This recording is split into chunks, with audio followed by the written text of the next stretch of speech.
Na coluna anterior, tratei do DPS classe 1 nas linhas elétricas.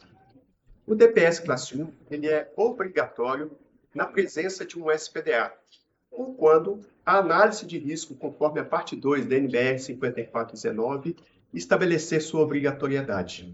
Na coluna anterior, definimos como especificar a tecnologia do DPS, se varistor ou centelhador, e também tratamos da especificação da tensão UP. Nessa coluna, trataremos da corrente impulsiva do DPS. O IIMP é exclusivo de um DPS classe 1, que é uma das formas de identificá-lo como sendo classe 1.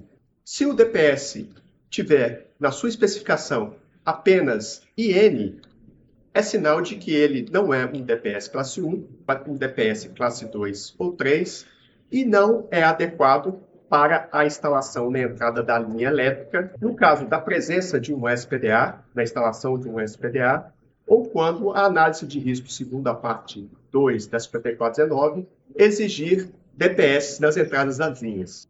A corrente IIMP tem como base o nível de proteção especificado ou para o SPDA ou de acordo com a análise de risco da parte 2 da NBR 5419. A 5419 apresenta 4 níveis de proteção, 1, 2, 3 e 4, mas temos apenas 3 valores de corrente que podem ser injetadas na estrutura ou diretamente na linha.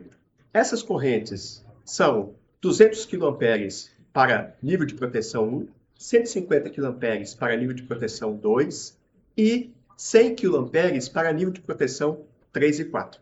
A forma mais conservadora de fazer a divisão da corrente da descarga atmosférica para definirmos quanto sobrará para cada DPS é fazermos a divisão da corrente pela metade.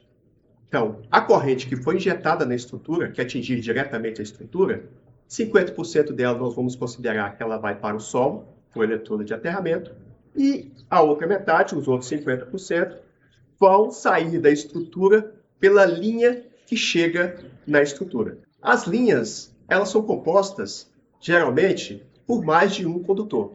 De forma conservadora, nós vamos dividir a metade que vai sair pela linha elétrica pela quantidade de condutores que compõem essa linha. Então, temos 50% indo para a linha, esse 50% iremos dividir pela quantidade de condutores. Se 2 condutores, esse 50% será dividido por 2, logo teremos 25% da corrente total para cada condutor e logo para cada DPS. Ou seja, se foi injetado da estrutura 200 kA, que corresponde à corrente para um SPDA nível 1, metade 100 vai para o solo e metade 100 vai para as linhas. Sendo 2 linhas, no caso de um sistema de energia, um sistema monofásico, fase e PEM, nós teríamos 50 kA para cada linha, logo para cada condutor. Assim, a corrente impulsiva terá que ter pelo menos esse valor de 50 kA no DPS. Na coluna, apresento maiores detalhes, além de ilustrações que ajudarão no entendimento da especificação da corrente impulsiva do DPS. Acompanhe por lá.